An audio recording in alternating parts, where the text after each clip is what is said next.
Yo, YouTube, what's up with your boy, Sports and Fitness Rants? I'm back, guys. Click that like button.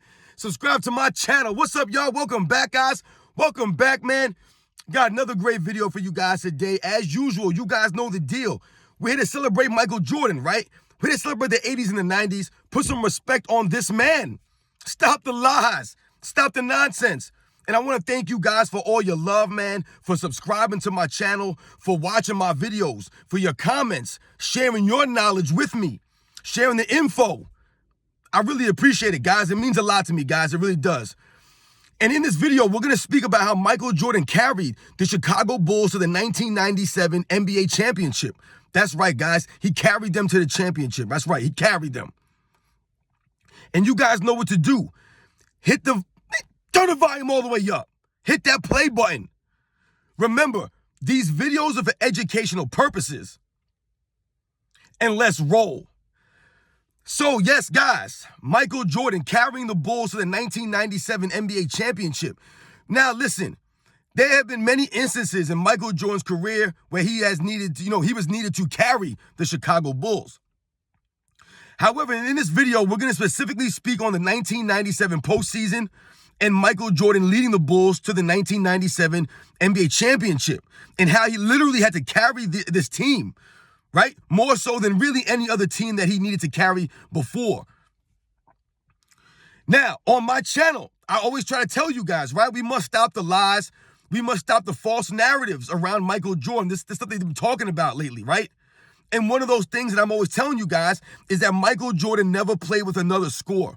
Right, I'm always telling you guys, Scottie Pippen was never a scorer, right? He could never go and get a basket at a high level consistently. He just wasn't that guy. He didn't have the consistent jump shot. He didn't have the handle, right? The things of that nature to score at a high level consistently, right? That's not a knock on Scottie Pippen. It's the truth. And during the 1997 postseason run into the NBA Finals, Michael Jordan had to carry the Chicago Bulls like never before.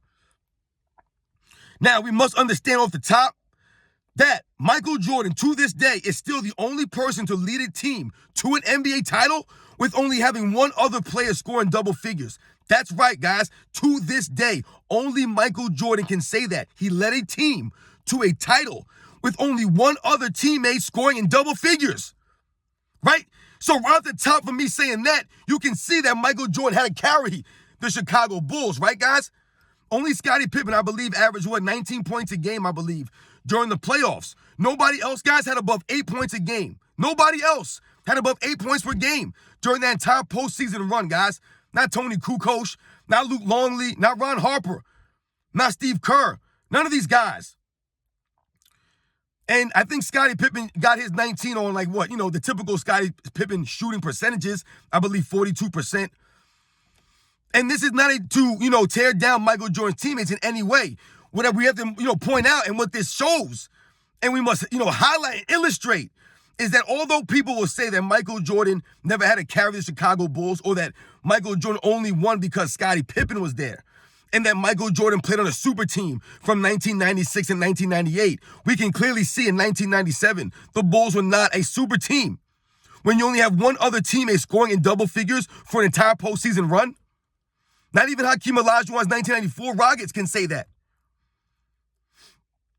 So when we think about who the Bulls played in the first round of that playoff run, they played, I believe, the 44-win Washington Bullets, right? The Washington Bullets, who had Chris Webber, Juwan Howard, Rod Strickland, Calbert Chaney.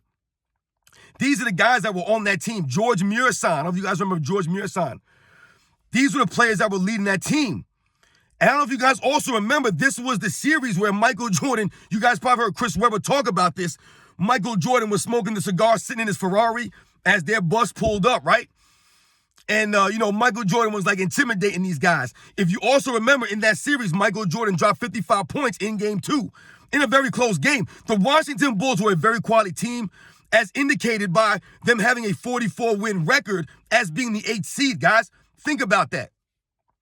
But like I said, you had a young Chris Webber, Juwan Howard, George Muresan. Calbert Chaney was a very capable defensive player, a very gritty, tough-nosed defensive player. And he guarded Michael Jordan very good in some of those games, making Michael Jordan work. Like I said, he still dropped 55 in game 2 because he's Michael Jordan, leading the Bulls like he did, guarding Rod Strickland for large portions of that series, guys. A lot of people don't remember that, but Michael Jordan was doing a very solid defensive job on the point guard, Rod Strickland, one of the underrated point guards of that era. Shout out to Rod Strickland. But Michael Jordan was checking Rod Strickland. That's right. Hustling on both ends of the court. You know Michael Jordan. And the Bulls would go on and beat the Bullets in the first round. Now, what we must also think about is during that playoff run, going forward, Michael Jordan would lead the Bulls in all major statistics: points, rebounds, assists, steals, and blocks for the remainder of the playoff run. It was only that first series that he did not lead them in all categories, right? And I believe for the entire playoff run, he led them in points, assists, steals, and blocks. The only thing he didn't lead them in was rebounds, I believe. He fell short by a couple of rebounds, whatever it was, 10 rebounds, I believe, for the entire playoff run. By leading them in all 5 categories, the only other player I believe to do that during a title run and win is Hakeem Olajuwon in 1994, guys. Michael Jordan almost did that in 97. Like I said, leading them in all other stats except for rebounds and winning the title. So going into that second round, they will play a very quality Hawks team, Atlanta Hawks team that doesn't really get mentioned, with players like Steve Smith. Steve Smith was a quality shooting guard, one of the new up-and-coming shooting guards of that era, of the 90s. Right, very smooth Steve Smith, man. Nice jump shot, nice smooth game. Good hustle play on both ends of the ball. You had the defensive player of the year, Dikembe Mutombo, on that Atlanta Hawks team. Right, the long-armed defensive stalwart, Dikembe Mutombo, one of the all-time great defensive players, anchoring that team. You also had a very solid defensive point guard in Mookie Blaylock, a very underrated point guard of that era. I put out a poll not that long ago about do you guys remember Mookie Blaylock? Is he forgotten? And he's definitely a forgotten player.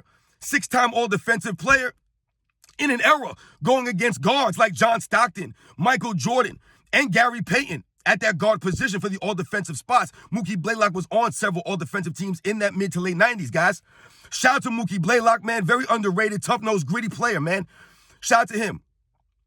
And yeah, just that Hawks team, though, guys. Christian Laettner was on that Hawks team. This team was very good, guys. Very good Hawks team, coached by the legendary Lenny Wilkens, who was a legendary player and coach.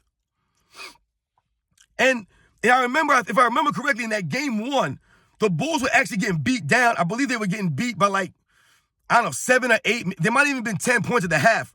They were down. And Michael Jordan came out in that third quarter and dropped 20 points, I believe, guys. Just came out, lit them on fire, right? And just put them down, and then they coasted to the win in game 1.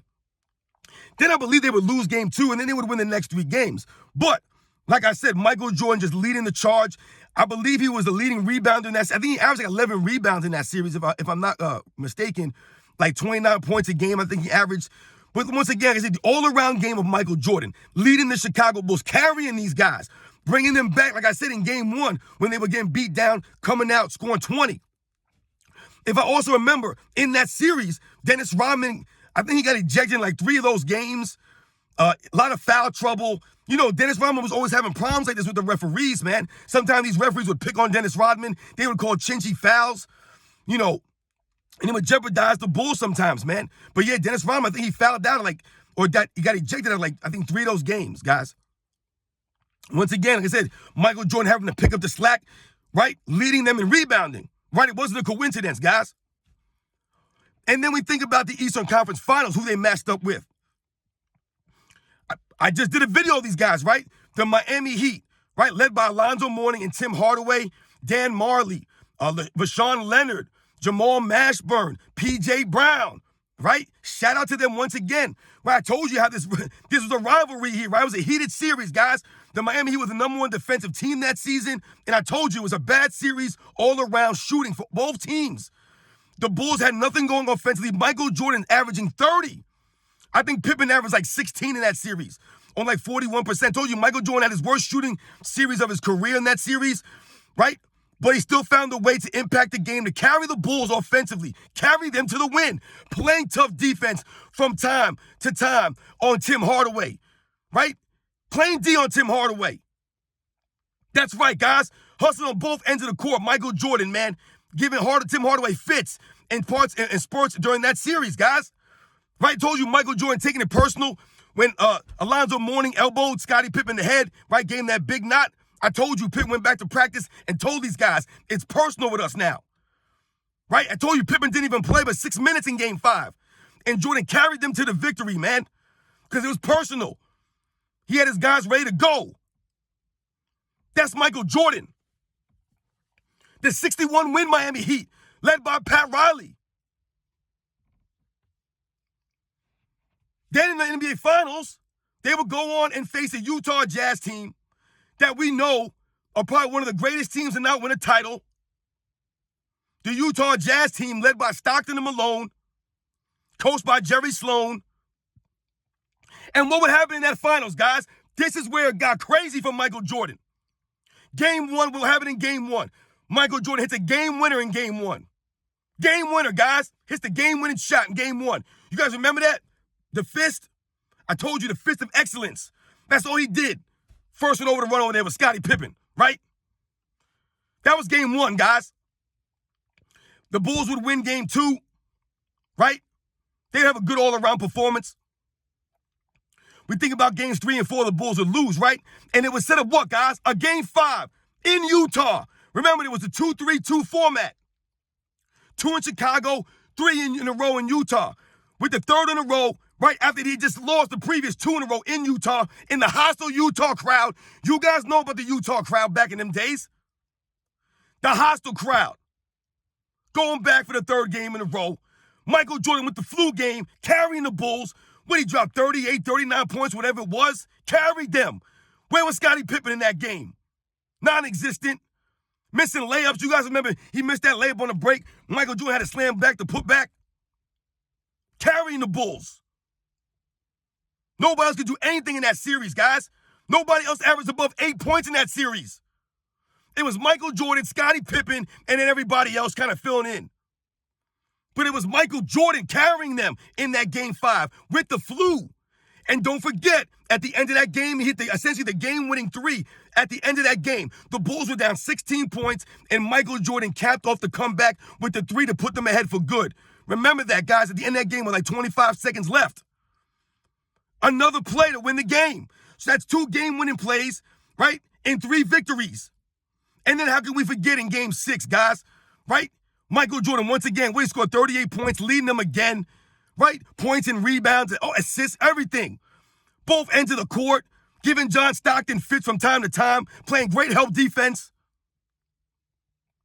Passing it off to Steve Kerr at the end for the wide-open jump shot, telling him, I'm coming to you if they double. The man called his shot like Babe Ruth. He called it.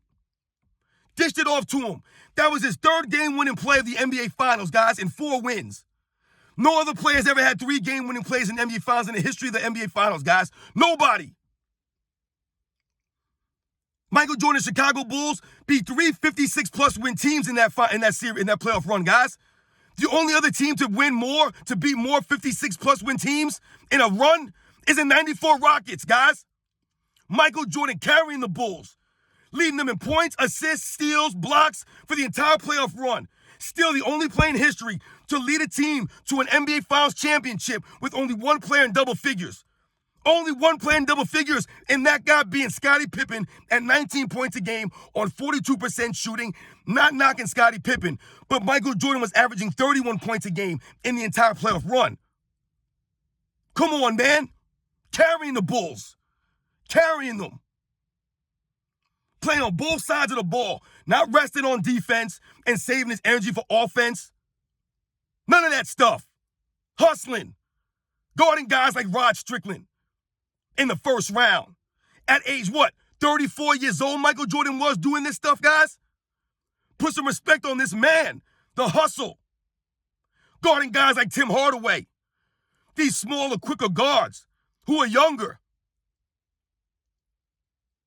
Harassing John Stockton.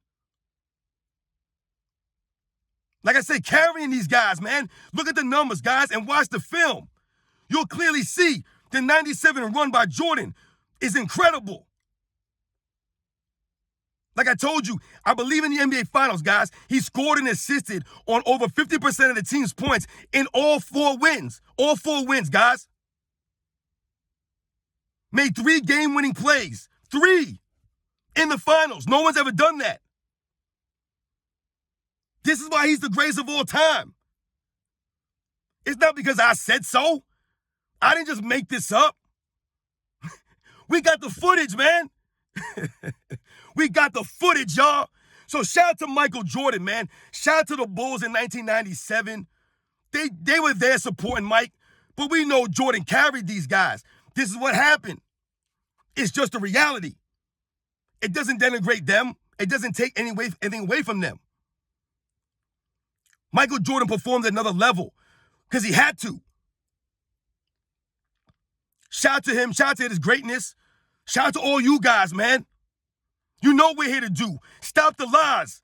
Michael Jordan played against great competition. He played against great players, and he carried the Bulls. Not all the time, but in 1997 playoff run. Like I said, to this day, no one else has done what he did. Catch you guys on the next one.